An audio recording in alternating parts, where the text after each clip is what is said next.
Dios les bendiga mucho, amados hermanos y amigos que están sintonizando esta transmisión o reproducción de los estudios que estamos haciendo del libro de los Gálatas. Queremos primeramente agradecerles por sacar de su tiempo para analizar y para considerar estos estudios. Y queremos expresarle también que desde el Ministerio Apologético Razón y Fe y la Iglesia La Puerta Estrecha, nuestro propósito con estos estudios es precisamente contrarrestar falsas doctrinas que han estado circulando desde tiempos antiguos, pero que hemos visto un resurgimiento en este tiempo. Acompáñenos en este estudio del libro de los Gálatas, donde estaremos viendo versículo por versículo en un estudio exhaustivo de esta carta del apóstol Pablo a la iglesia de los Gálatas, y donde estaremos tratando de demostrar que existe un solo evangelio. El título del estudio es Un Evangelio Diferente y lo estamos haciendo intersemanalmente. Sin embargo, todos los estudios estarán disponibles mediante esta plataforma. No olvide suscribirse para darle seguimiento al resto de los videos que subimos. De parte de la Iglesia La Puerta Estrecha y del Ministerio Apologético Razón y Fe, una vez más le agradecemos su tiempo y su sintonía. Dios le bendiga, mis amados. Una vez más estamos agradecidos de Dios. Gracias por su tiempo, gracias por estar con nosotros. Y estamos para continuar este estudio del libro de los Gálatas, que aunque usted no lo crea, ya tenemos 11 lecciones con la del día de hoy. Son más de 6 meses. Y le damos gloria a Dios por eso. Nosotros pensamos que nos quedan algunas 3 o 4 lecciones más, pero como habíamos prometido desde el principio, lo vamos a llevar a la velocidad que vaya saliendo, pero lo importante es que lo vayamos entendiendo y que lo vayamos disfrutando. Pues en el día de hoy quiero comenzar, como siempre, poniéndonos en contexto para que sepamos dónde estamos. Ustedes recuerdan que estamos en la sección doctrinal, que es la más larga, que abarca desde el capítulo 2, versículo 15, hasta el capítulo 4, versículo 31. Y ya hemos visto la parte A, convenciéndonos de que la justificación es por la fe, la parte B, explicando el apóstol Pablo que los mismos Gálatas habían sido justificados por la fe, y la parte C, donde vimos que Abraham fue justificado por la fe. Entramos en la semana anterior a la parte D, donde comenzamos a entender que la ley en ningún momento pretendió justificar a nadie. Eso estuvimos viendo ahí del versículo 19 hasta la semana pasada quedamos hasta el 23. Es decir, que vimos la primera parte. La ley no fue dada la ley fue dada temporalmente hasta que se cumpliera la promesa. Hoy vamos a ver, si Dios nos ayuda, esta parte que está marcada ahí como B del punto D, que es que el propósito de la ley era llevarnos a Cristo, y si Dios nos ayuda también vamos a ver la parte C, que es que la ley es una forma de esclavitud. Vamos a ver que una de las razones por las que podemos convencernos de que la ley no pretendía justificar fue porque la ley en sí misma es una forma de esclavitud. Entonces, lo que vimos la semana pasada, para repasar rápidamente, fue que la ley fue dada hasta que se cumpliera la promesa, y pudimos ver la diferencia entre la ley y la promesa, y pudimos ver cómo la promesa era superior, sobre todo porque en 4 puntos que vimos rápidamente la semana anterior, nos dimos cuenta de que la ley fue una adición, no formaba parte del original. En segundo lugar, que la causa de que apareciera la ley fue el pecado. Y en tercer lugar, pudimos ver que la ley tenía un carácter transitorio. Y en cuarto lugar, que el pacto de la ley requirió testigos y mediadores, mientras que el pacto de Dios con Abraham no requirió de ningún testigo ni de ningún mediador. Llegamos hasta el versículo 23, y en el día de hoy queremos comenzar en el versículo 24. Con su permiso, vamos a leer del 24 al 29, que es el tema que vamos a estar cubriendo en el día de hoy. El propósito de la ley era llevarnos a Cristo. Gálatas 3, versículos 24 y 29, al 29. Estoy leyendo de la versión Reina Valera del 1960. Gálatas capítulo 3, versículo 24 dice: de manera que la ley ha sido nuestro ayo para llevarnos a Cristo, a fin de que fuésemos justificados por la fe. Pero venir a la fe, ya no estamos bajo ayo, pues todos sois hijos de Dios por la fe en Cristo Jesús. Porque todos los que habéis sido bautizados en Cristo, de Cristo estáis revestidos. Ya no hay judío ni griego, no hay esclavo ni libre, no hay varón ni mujer, porque todos vosotros sois uno en Cristo. Y si vosotros sois de Cristo, ciertamente linaje de Abraham sois y herederos según la promesa. El propósito de la ley, recuerdan que Pablo se preguntaba allí en Gálatas 3, capítulo 19, entonces, ¿para qué sirve la ley? Y ya vimos esas características que tiene la ley que la hacen inferior a la promesa, pero también vimos que no son rivales, que la ley y la promesa no son rivales. Eso lo vimos la vez anterior. Entonces, la respuesta al propósito de la ley, a la razón del propósito de la ley, la encontramos aquí en los capítulos, en los versículos 24 y 25. El verdadero propósito de la ley era llevarnos a Cristo. Como podemos ver, dice el apóstol Pablo en Gálatas capítulo 3, versículo 24, dice, de manera que la ley ha sido nuestro ayo. ¿Qué es eso? ¿Qué es eso de ayo? Es una palabra que no es muy común en nuestro lenguaje corriente. Es una palabra un poco en desuso, pero la palabra que se traduce como ayo es la palabra paidagogos, o la misma palabra que nosotros usamos hoy como pedagogo. Hoy la usamos en el sentido de enseñanza. Se le llama pedagogo a cualquier maestro de niños. Pero en el tiempo en que se escribió esta carta, el uso que tenía la palabra pedagogos o pedagogos era el de un esclavo cuyo trabajo era servir de tutor al niño que era el heredero de la casa. Pero mientras ese niño no tuviese la madurez para él desenvolverse, entonces necesitaba un ayo, un tutor, un paidagogos. ¿Qué era lo que hacía el paidagogos? Que, como les dije, la palabra no tenía el mismo uso que tiene en el día de hoy. Significa literalmente guardián o instructor de muchachos. Literalmente un conductor de niños. La palabra pedagogo viene de dos palabras, pais, que significa mozo o niño, y ago, que significa conducir. ¿Qué era lo que hacía el pedagogo en los tiempos bíblicos, en los tiempos a los que se refiere, en lo que se escribió esta carta?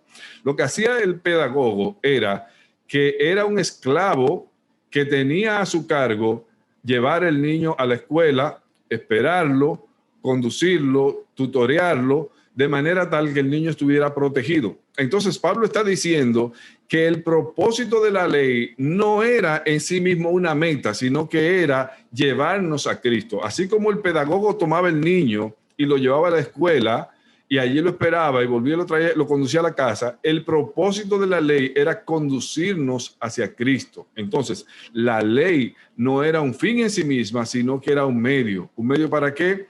Para alcanzar la meta suprema de llevarnos a Cristo. Pero una vez que se alcanza ese objetivo, la ley simplemente quedó sin funciones. Dice el versículo 25, pero venida la fe, ya no estamos bajo ayo.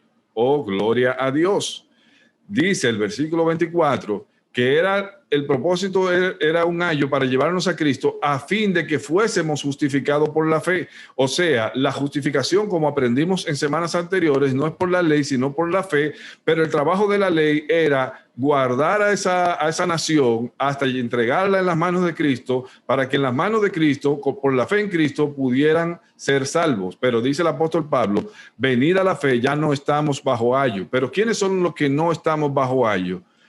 Los judíos que creen la ley. No. Los que ya no estamos bajo ayo son aquellos que han sido rescatados del poder de la ley y han sido entregados a la gracia del Señor Jesucristo. Esos son los que ya no estamos bajo ayo.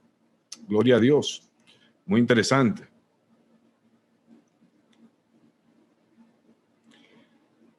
La fe en Cristo es la que nos convierte en hijos de Dios.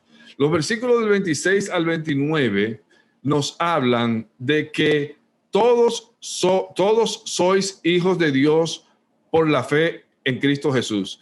Hay un refrán que usa mucho la gente que dice, todos somos hijos de Dios, pero los que estudiamos las Escrituras sabemos que la Biblia no dice eso. La Biblia no afirma que todas las personas son hijos de Dios. La Biblia afirma que las personas son criaturas de Dios, pero los que son hijos de Dios son los que han puesto su fe en Jesucristo. Bueno, pues eso está reafirmado aquí, en el versículo 26, cuando el apóstol Pablo dice, pues todos sois hijos de Dios, pero ¿cómo? Por la fe en Jesucristo. Entonces, la fe en Jesucristo es la que nos hace hijos mediante la adopción. El concepto de adopción es un concepto que vamos a manejar en la tarde de hoy y que es muy importante nosotros tenerlo presente, porque nosotros somos hijos de Dios, pero no somos hijos de Dios engendrados como lo fue Jesucristo al nacer de la Virgen María, sino que nosotros somos hijos de Dios por adopción. Versículo 27, porque todos los que habéis sido bautizados en Cristo, de Cristo estáis revestidos. Ahora, yo quiero hacer una acotación en este punto. Cuando la Biblia dice que hemos sido bautizados en Cristo, no está hablando del bautismo en agua. Está hablando del momento en que el Espíritu Santo nos hace pertenecer al cuerpo de Cristo. A eso que se refiere, porque hay muchas personas que se han bautizado, pero como dice el pastor Félix Hernández, lo único que hicieron fue pasarlo por agua. Es decir, sus pecados fueron pasados por agua, pero salieron igual del otro lado. Entonces, el bautismo en agua es un mandamiento, pero no es el que produce lo que dice aquí, la condición de hijos, sino que la Biblia dice, los que habéis sido bautizados en Cristo, es decir, los que habéis sido sumergidos. Usted sabe que la palabra bautizar lo que significa es sumergir. Los que habéis sido sumergidos en el cuerpo de Cristo por el Espíritu, por la obra del nuevo nacimiento del Espíritu Santo. Entonces, de Cristo estáis revestidos. La palabra que se traduce aquí como revestidos es la palabra enduo, que significa entrar dentro, meterse dentro. O sea, dentro de ropas, vestirse, revestirse. Por eso es que dice el apóstol Pablo, los que habemos sido bautizados en Cristo, los que han sido bautizados en Cristo, esos están revestidos de Cristo. Esa es la razón por la cual Dios nos ve justos, hermano. Dios nos ve justos a nosotros, no por nuestra justicia, sino porque cuando Él nos ve, Él lo que ve a aquel de quien nosotros estamos revestidos. ¿De quién estamos revestidos? De Cristo. Entonces Dios nos ve justos porque ve a Cristo en nosotros. Oh, gloria a Dios. Por esa misma fe es que el Espíritu Santo nos inserta en Cristo. Primera de Corintios capítulo, bueno, primero vamos a leer lo que dice Juan capítulo 1, versículo 12, la confirmación de lo que les había dicho, de que no todos somos hijos de Dios, mas a todos los que les recibieron, a los que creen en su nombre, les dio potestad de ser hechos hijos de Dios. Y Primera de Corintios capítulo 12, versículo 13 dice, porque por un solo espíritu fuimos todos bautizados en un cuerpo. ¿Lo ven ahí? Lo que les dije, que aquí está hablando no del bautismo en agua, sino que está hablando de la inmersión de nosotros en el cuerpo de Cristo. Fuimos todos bautizados en un cuerpo, sean judíos o griegos, sean esclavos o libres, y a todos se nos dio a beber de un mismo espíritu. El apóstol Pablo nos está demostrando aquí que no se trataba de la ley, que la ley era un medio, que la ley no era el fin. La ley era un medio para llevarnos a Cristo, y de Cristo es de quien estamos revestidos, y en Cristo es que fuimos hechos hijos de Dios. En Cristo es que nosotros somos hallados justos. Gloria a Dios. Ahora, les dije que íbamos a hablar, sobre todo, nos vamos a enfocar en demostrar que la ley es una forma de esclavitud. Para eso, vamos a ver lo que dice las Escrituras en Gálatas capítulo 4, del versículo 1 al 11. Vamos, por favor, si usted tiene una Biblia, búsquela y lea conmigo. Recuerde que acostumbramos leer el pasaje completo para poder ir viéndolo después, versículo por versículo. Gálatas capítulo 4, versículo 1 dice, perdón, yo creo que salté el versículo 29. Del 26 al 29. Sí, ok. Ya no hay judío ni griego, no hay esclavo ni libre, no hay varón ni mujer, porque todos vosotros sois uno en Cristo Jesús. Y el versículo 29 dice, y si vosotros sois de Cristo, ciertamente el linaje de Abraham sois y herederos según la promesa. Oh, gloria a Dios. Entonces, la fe en Cristo es que nos hace hijos por adopción. Y al ser hijos por adopción, automáticamente entramos en la familia de la descendencia de Abraham. No solamente la familia de Dios, sino la descendencia de Abraham, porque Jesucristo es descendiente de Abraham. Al ser uno con Cristo, entonces ya ninguno puede ser discriminado ni por motivos raciales, ni por motivos sociales, ni por motivo de género. Mire cómo dice la Escritura en el versículo 29. Ya no hay judío ni griego, es decir, no hay diferencia por motivos raciales. Ya no hay esclavo ni libre, es decir, no hay diferencia por motivos sociales. Y ya no hay varón ni mujer, es decir, no hay diferencia por motivos de género ni de sexo. Gloria a Dios. Entonces, mis amados hermanos, yo tengo que volver a insistir en el mismo punto que es la razón principal por la que nosotros organizamos este estudio. ¿De dónde nos sale a nosotros la idea de que nosotros, para poder estar más cerca de Dios, o para poder ser salvos, o para poder tener una comunión más cercana con el Señor, o para poder ser más bendecidos, tenemos que parecernos a los judíos? Tenemos que usar la ropa judía, tenemos que hablar el idioma judío, tenemos que practicar Vamos a ver hoy ahí en el capítulo 4 lo que el apóstol Pablo habla acerca de las fiestas judías y si nosotros como creyentes tenemos necesidad de practicarlas o no.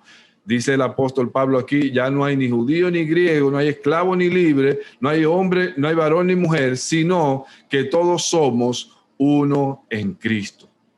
Y si vosotros sois de Cristo, ciertamente el linaje de Abraham sois y herederos según la promesa. Entonces, en consecuencia, los gentiles en Cristo somos tan herederos de la promesa como Abraham, Isaac, Jacob y los judíos creyentes. Yo no sé si usted tiene motivo para darle gloria a Dios por eso, pero yo tengo mucho motivo para darle gloria a Dios. Ya no se trata de que sea judío, sino que se trata de que haya puesto la fe en Jesucristo. Gloria a Dios. Ahora sí, vamos a pasar al capítulo 4 y vamos a leer los versículos del 1 al 11.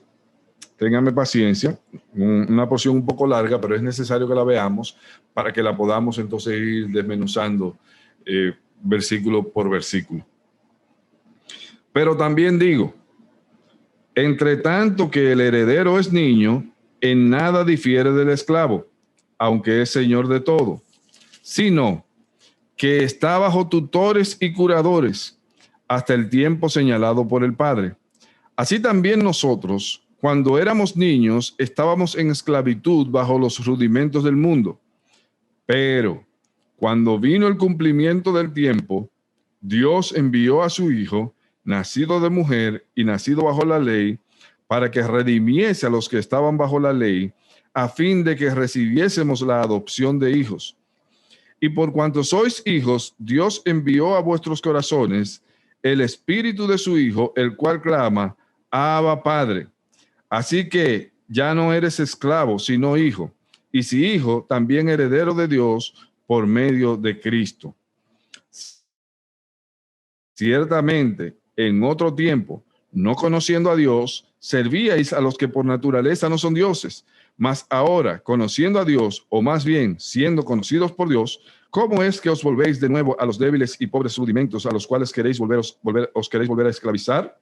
Guardáis los días, los meses, los tiempos y los años. Me temo de vosotros que haya trabajado en vano con vosotros. Mire, mi amado hermano, la carta del apóstol Pablo a los Gálatas es llamada corrientemente la carta de la libertad en Cristo.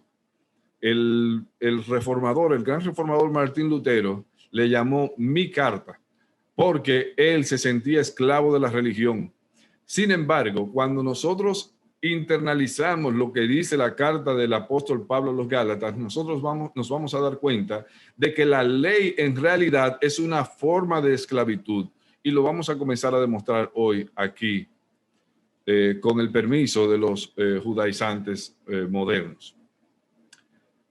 Gálatas capítulo 4, versículo 1 y al 2 dice, Pero también digo, o sea, aparte de lo que les dije, que la ley era nuestro ayo, aparte de mencionarles que la ley era como un pedagogo, como un tutor que era responsable de llevarnos a Cristo, aparte de eso le digo que aunque seamos herederos, entre tanto que el heredero es niño, el apóstol Pablo sigue con la misma figura aquí, con la misma ilustración del niño que es heredero en una casa rica, pero que está viviendo bajo el cuidado de un cuidador.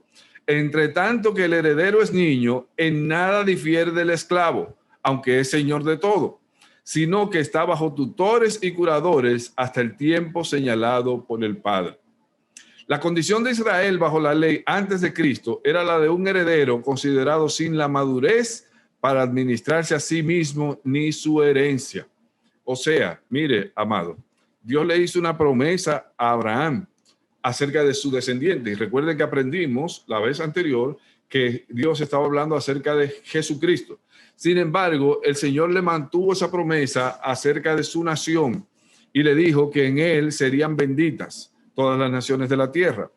Pero estos herederos no tenían la madurez para administrar la herencia que se le iba a poner en sus manos. Entonces, entre tanto que eran niños, dice el apóstol Pablo, fueron entregados a tutores y curadores. Es interesante que veamos el significado de esa palabra porque, bueno, primero, hay una palabra aquí que quiero resaltarle. Dice entre tanto, lo que significa una vez más que la condición de la ley no era definitiva, era una condición temporal. Porque dice entre tanto, porque implica un tiempo de espera en lo que se esperaba. ¿Qué era lo que se esperaba? Eso lo vamos a ver en el versículo 4. Aunque el heredero no era esclavo, debía vivir como tal por un tiempo. Y usted probablemente iba a ver el heredero siendo disciplinado por el esclavo como disciplinaba a sus otros hijos. Entonces usted dice, bueno, no hay diferencia entre el esclavo y el heredero porque los dos están sujetos a las mismas restricciones y sujetos a los mismos castigos si fuera necesario. ¿Qué pasa? Que por ser menor de edad, el heredero, está hablando el apóstol Pablo en este símil de la nación de Israel, necesitó un supervisor externo, está hablando en este símil de la ley, para ser dirigido mientras esperaba la consumación de su herencia, que la herencia, como hemos visto, es según la promesa. El niño en nada difiere del esclavo mientras es niño, aunque es dueño. Yo no sé si usted ha vivido la experiencia. Aquí en este país es un poco diferente, pero allá en nuestros países, yo recuerdo que a veces me entregaban en el Día de Reyes, nosotros celebrábamos la fiesta de Reyes, nos entregaban unos juguetes y nos dejaban jugar con ellos todo el día, pero después nos lo quitaban y nos lo guardaban. Y usted dice, pero que el juguete es mío. Sí, es tuyo, pero tú no tienes derecho a hacer con él lo que tú quieras. Entonces, el pueblo de Israel como heredero tenía las promesas de toda la herencia de Dios prometida a Abraham, pero necesitaban a alguien que los ayudara mientras ellos llegaban a la madurez. El apóstol Pablo le llama a esos personajes tutores y curadores. Vamos a ver lo que eso significa. La palabra que se traduce como tutores es la palabra epítropos, que significa uno a cuyo cuidado se le ha confiado algo, alguien a quien se le ha entregado algo para que lo cuide. Y viene de dos palabras griegas, epi, que significa sobre, y trepo, que significa girar, o sea, alguien que controla el giro de algo. La palabra que se traduce como curadores es la palabra oikonomos, que viene también de dos palabras, que significa oikos, que significa casa, y nomos, que significa ley, que literalmente significa uno que gobierna una casa. ¿Por qué el apóstol Pablo usa dos personajes? Porque el tutor estaba encargado del cuidado personal del niño. El tutor era como el babysitter, la babysitter. Y el curador estaba encargado de la administración de sus propiedades. Entonces, el tiempo de espera debía ser determinado por el padre del niño. Dice el versículo 2 que está bajo tutores y curadores. ¿Hasta cuándo? Hasta el tiempo señalado por el padre. Toda esta figura, el apóstol Pablo la toma de una ceremonia conocida en la antigua Roma titulada toga virilis, que se celebraba para señalar el día que el joven era considerado oficialmente adulto. En la ceremonia de toga virilis, al niño se le quitaba la ropa de niño y se le ponía ropa de adulto, la ropa que ya lo convertía en ciudadano. Y junto con esa ropa se le entregaban ciertas libertades. Ya el niño no tenía las mismas restricciones que tenía porque ya era considerado un adulto. El apóstol Pablo toma esa figura y la aplica a la condición de la ley con el pueblo judío. El pueblo judío tenía ropa de niño, por tanto necesitaba tutores y curadores, que la ley era que hacía el trabajo de pedagogo, hacía el trabajo de tutor y hacía el trabajo de curador. Es decir, llevó al niño hasta Cristo, se mantuvo cuidándolo y le administró su herencia hasta que llegara el momento señalado por el Padre. Oh, gloria a Dios. Qué interesante está eso. Versículo 3. Así también nosotros, cuando éramos niños, estábamos en esclavitud bajo los rudimentos del mundo. Nosotros al que se refiere el Pablo no se está refiriendo a nosotros los judíos, ni se está refiriendo a ustedes los gentiles. Se está refiriendo a nosotros los creyentes en Cristo, sean judíos o gentiles, dando a entender que tanto unos como otros eran esclavos antes de Cristo. Mire, mi amado hermano, tanto los judíos que no tienen a Cristo, como los paganos, como éramos usted y yo, gentiles paganos, que andábamos por ahí sin Dios y sin esperanza, o adorando cuanto ídolo se nos apareciera, estábamos en esclavitud. La diferencia es que aquellos estaban bajo la esclavitud de la religión y nosotros estábamos bajo la esclavitud del paganismo, pero igual estábamos en esclavitud.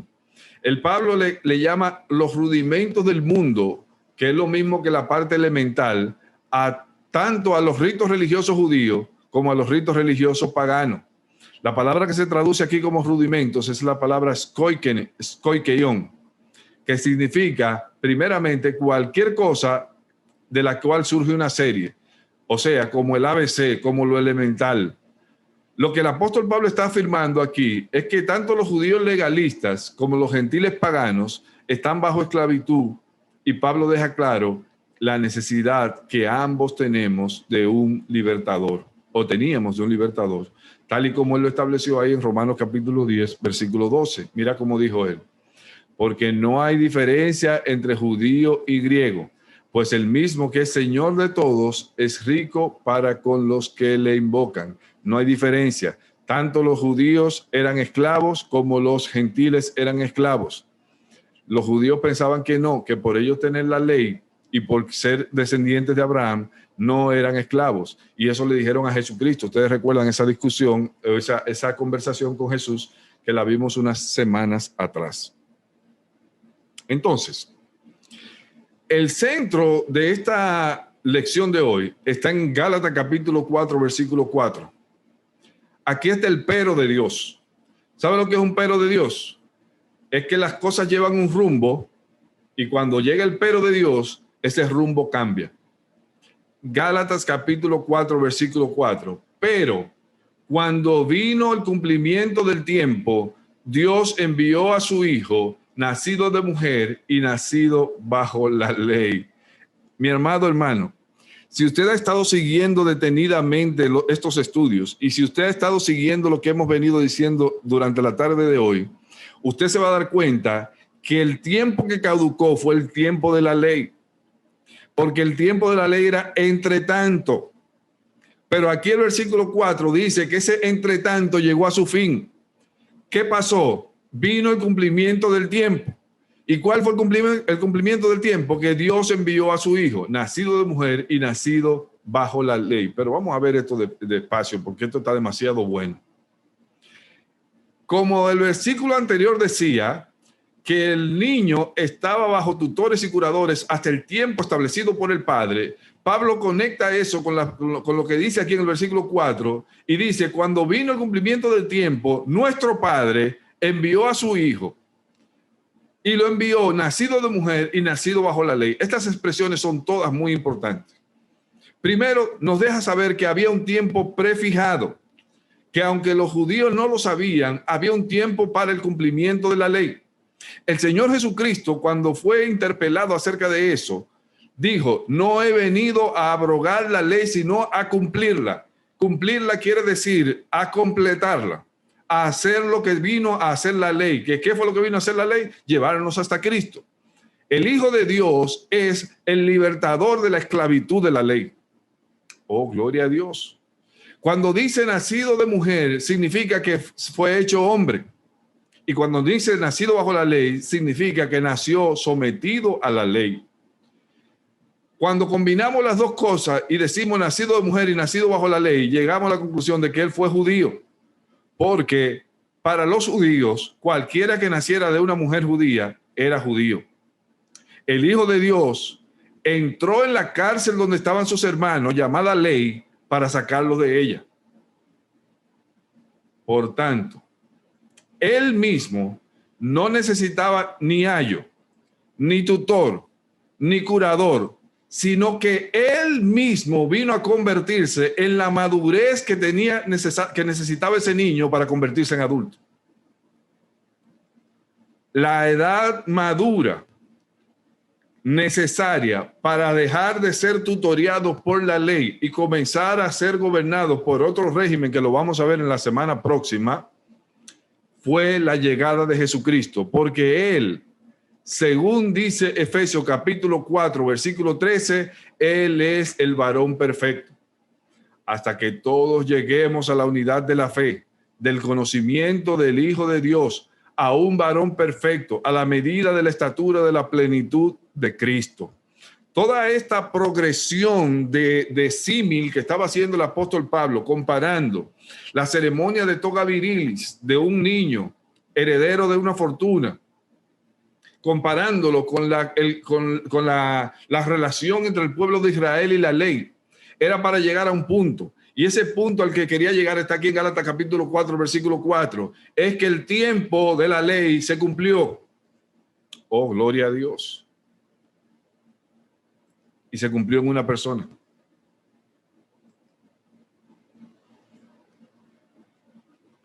Entonces la ley es una forma de esclavitud.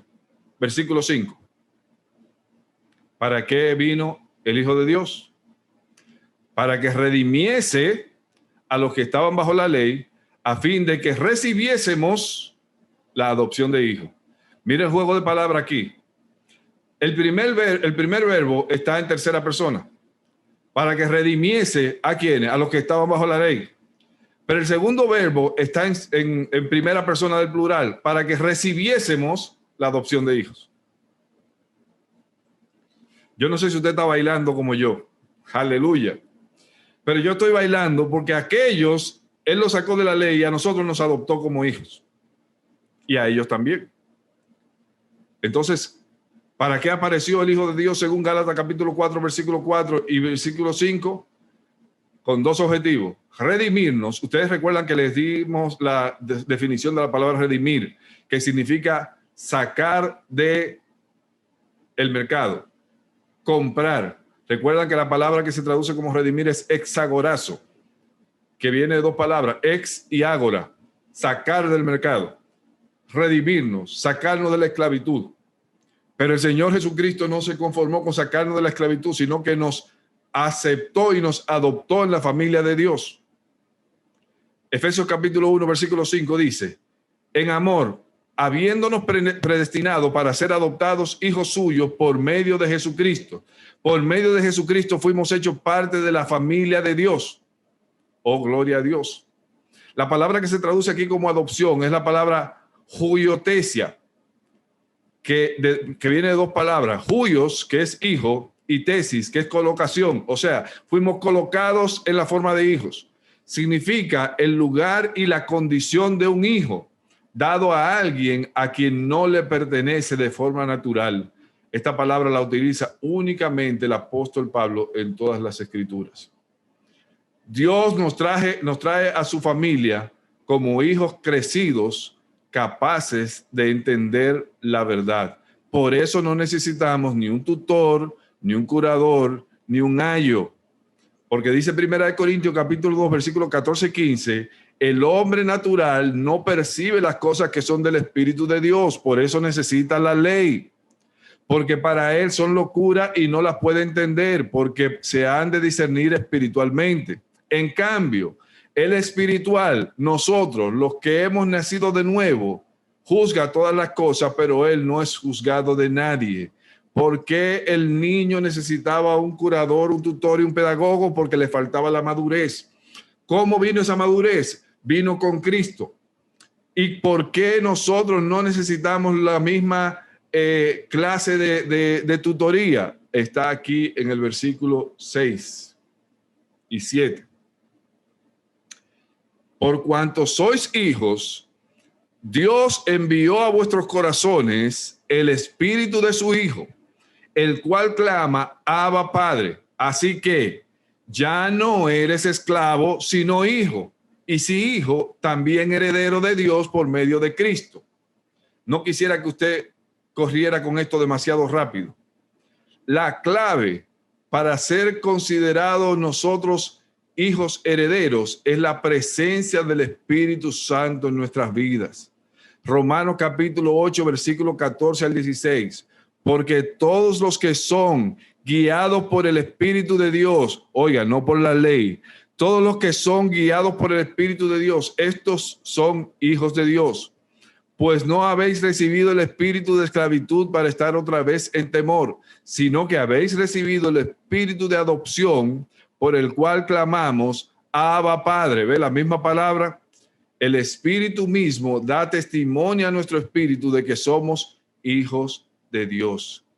Ya no necesitamos a la ley como tutor, no necesitamos ningún curador ni ningún ayo, porque el Hijo de Dios vive en nosotros y Él nos guía en nuestras decisiones.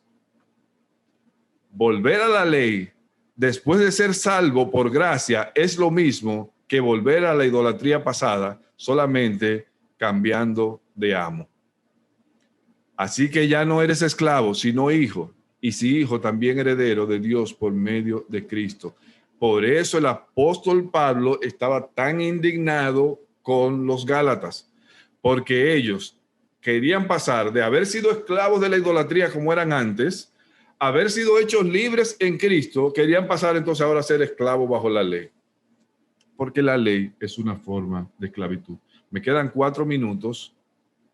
Déjame ver si podemos avanzar un par de slides más, a ver si completamos por lo menos este punto, demostrando que la ley es una forma de esclavitud.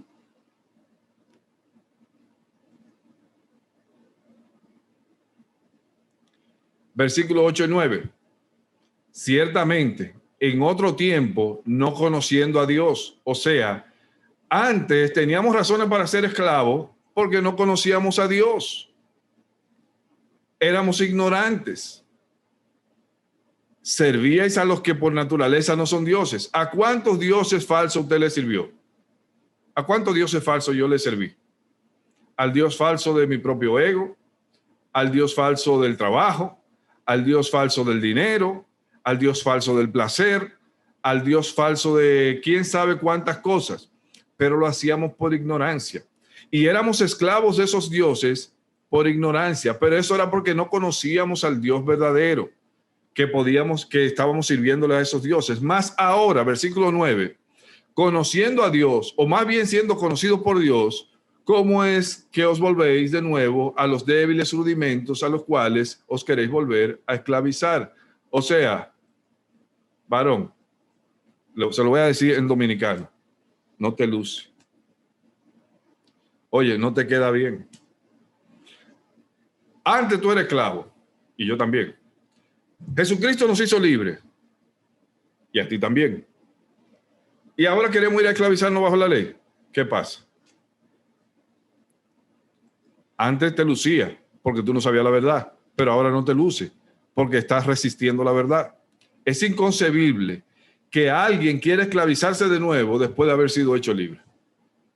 Y cada vez que nosotros decidimos volvernos a los rituales de la ley, estamos volviendo a la esclavitud.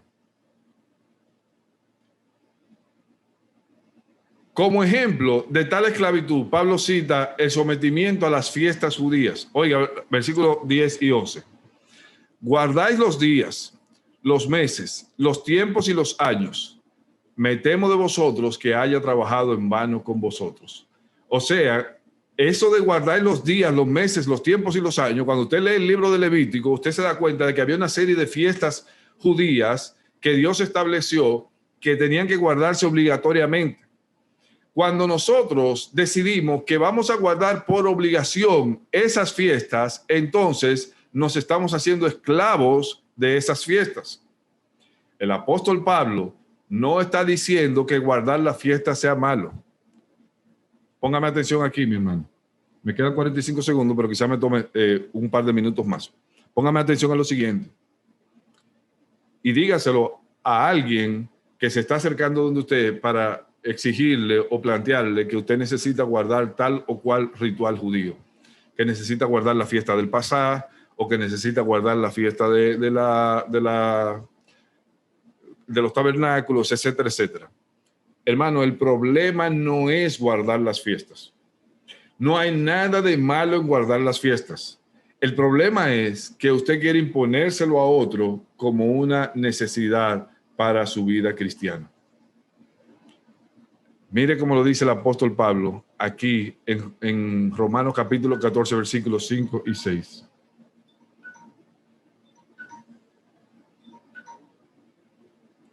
Romanos capítulo 14, versículos 5 y 6. Uno hace diferencia entre día y día, otro juzga iguales todos los días. Cada uno esté plenamente convencido en su propia mente. El que hace caso del día, usted quiere guardar el sábado, usted quiere guardar la fiesta de Pasá, usted quiere guardar el jubileo, usted quiere guardar el año sabático. El que hace caso del día lo hace para el Señor. Y el que no hace caso del día para el Señor no lo hace. El que come para el Señor come, porque da gracias a Dios. Y el que no come para el Señor no come y da gracias a Dios también. Entonces el problema no es guardar o no guardar la fiesta. El problema es pensar que usted tiene que guardarla. Porque si usted piensa que tiene que guardarla como un requisito para usted ser salvo, entonces usted está volviendo a la esclavitud. O si usted piensa que tiene que guardarla porque es un mandamiento para los creyentes, vamos a decir que no es para ser salvo, sino que usted piensa que eso es parte tan importante como la santidad en su vida, que sin eso usted no va a entrar al cielo, o sin eso Dios no se va a agradar de usted. El problema es que usted crea eso y se lo quiere imponer a otro. Mire, el apóstol Pablo lo dice también en el libro de Colosenses, capítulo 2, versículos 16 y 17. Por tanto, nadie nos juzgue, ni en lo que tiene que ver con comida, ni en bebida, ni en días de fiesta, luna nueva o día de reposo, todo lo cual es simplemente sombra de lo que habría de venir. Pero el cuerpo es de Cristo.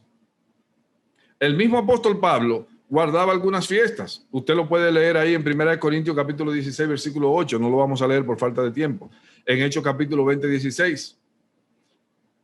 El problema no es guardar las fiestas.